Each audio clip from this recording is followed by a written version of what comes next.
What just happened on live TV has everyone talking. Joe Rogan didn't hold back. Greg Gutfeld followed up with the kind of sarcasm that cuts deeper than any headline. And at the center of it all, Michelle Obama, a former First Lady now caught in a tidal wave of questions, contradictions, and controversy. Is her image all just a carefully staged illusion? The pair pulled no punches, and what they revealed might just change how millions view the Obamas forever. Stick around. You won't believe what they exposed. Joan Rivers said that Michelle Obama was a man before she died. Was that a joke? I thought it was a joke. I thought it was a joke too, but the way she said it wasn't like jokey. She was like, oh, come on, everybody knows Michelle Obama's a man. Michelle Obama surprised fans on our new podcast by saying her pet peeve about her husband is that he's chronically late. For example, we're still waiting on him to admit he's from Kenya. And as for Barack's pet peeve about Michelle, he's mad that she keeps leaving the toilet seat up. When she cleans it. When she cleans it. Michelle Obama has spent years building an image. Graceful, composed, and untouchable. But when Joe Rogan and Greg Gutfeld turned their focus her way, the veil started to slip. This wasn't just satire. It was a full-blown takedown. And it happened right where everyone could see it. Hey everyone, welcome back to the channel, where facts get aired out and political royalty doesn't get a free pass. If you're tired of the media walking on eggshells, smash that like button. And if you think it's time we start calling out double standards from both sides, hit subscribe. Let's dive in. Joe Rogan, a man who's become America's accidental truth serum, didn't mince words. On his podcast, he questioned Michelle's constant messaging around inequality, despite her own staggering wealth. 4 mansions, multi-million-dollar Netflix deals, and yet, she still lectures Americans about taking more than they need. To Rogan, that wasn't just irony.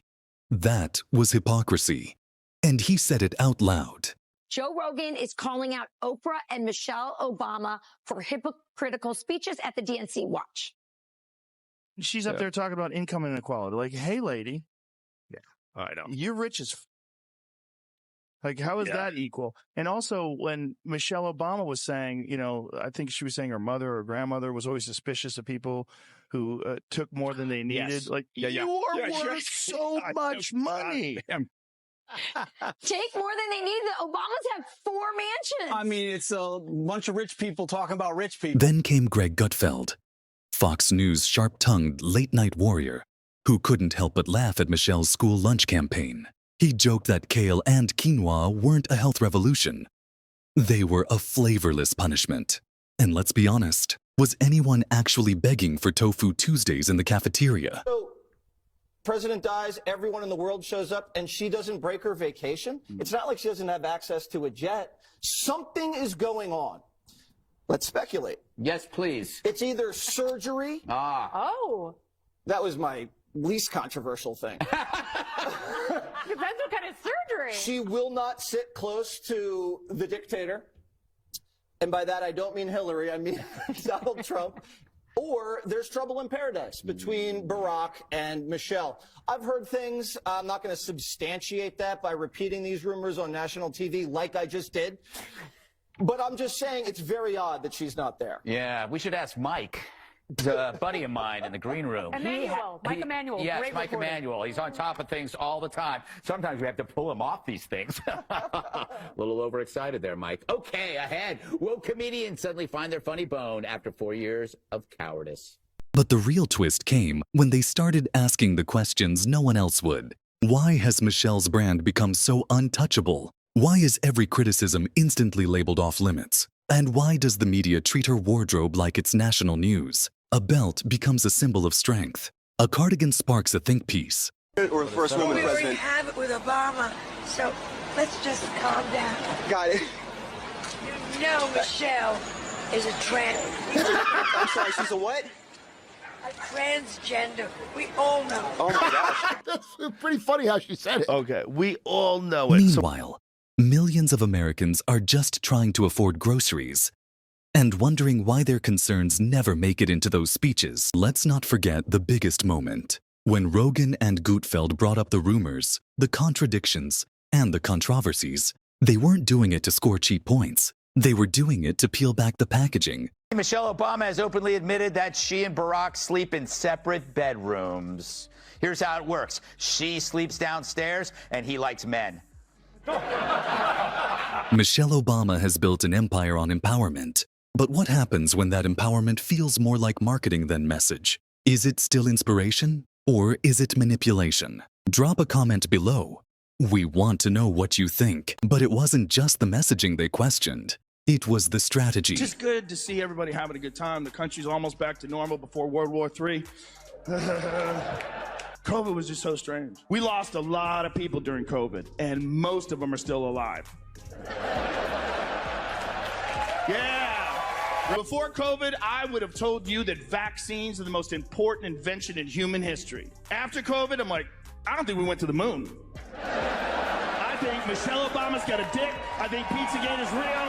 I think there's direct energy weapons in Antarctica. Rogan pointed out how Michelle talks about unity, but often divides by implication. Someone put on Instagram, I believe, that Tim Dillon's video where he was saying that Michelle Obama should run for president. If she won, she could pull her cock out and China would just give up. I was wheezing. I couldn't breathe.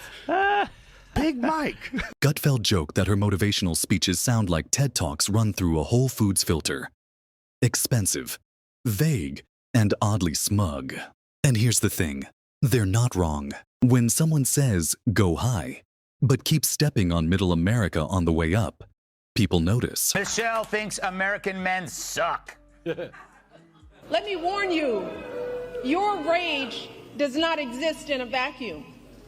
If we don't get this election right, your wife, your daughter, your mother, we as women will become collateral damage to your rage. To make these choices clear to the men that we love, our lives are worth more than their anger and disappointment. What's that pitter-patter sound I'm hearing in the background? It's the footsteps of Barack running to vote for Trump.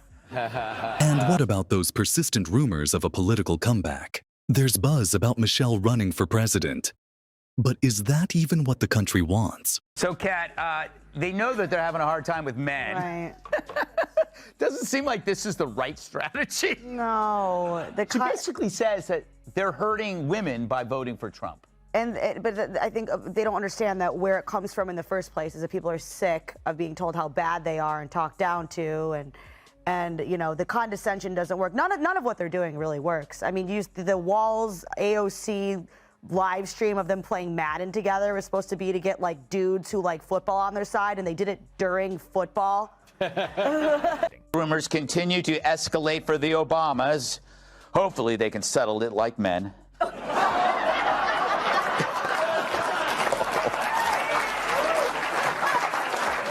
Polls show the gap isn't as wide as some expect.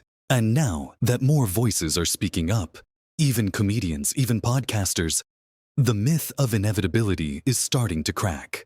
Even if they run Michelle. According to a new poll, Michelle Obama isn't as strong a Democratic candidate against former President Donald Trump as many Dems would have you believe. In a hypothetical matchup, my favorite kind. Trump wins with 47% of the vote compared to Michelle Obama's 44%. I guess some of the kids whose school lunches she ruined are finally old enough to vote. Remember that? Rogan and Gutfeld might not agree on everything, but in this moment, they did what the mainstream wouldn't. They asked, why is Michelle above criticism? And they challenged the story we've all been told. This isn't about tearing down a person. It's about telling the truth behind the image. It's about exposing the double standards that define our politics. And it's about asking questions, even when the answers are uncomfortable. That's what real commentary is supposed to do. If you've had enough of the curated speeches, the photo ops, and the press protection, share this video. Let your voice be heard. And if you believe truth should never be filtered, if you believe every public figure, no matter how celebrated, deserves scrutiny, then this channel is for you. Like, subscribe, and hit the bell so you never miss the stories that actually matter. This was about more than Michelle Obama. This was about peeling back the performance, and revealing what's underneath. We'll see you in the next one. Until then, stay sharp, stay smart, and stay loud.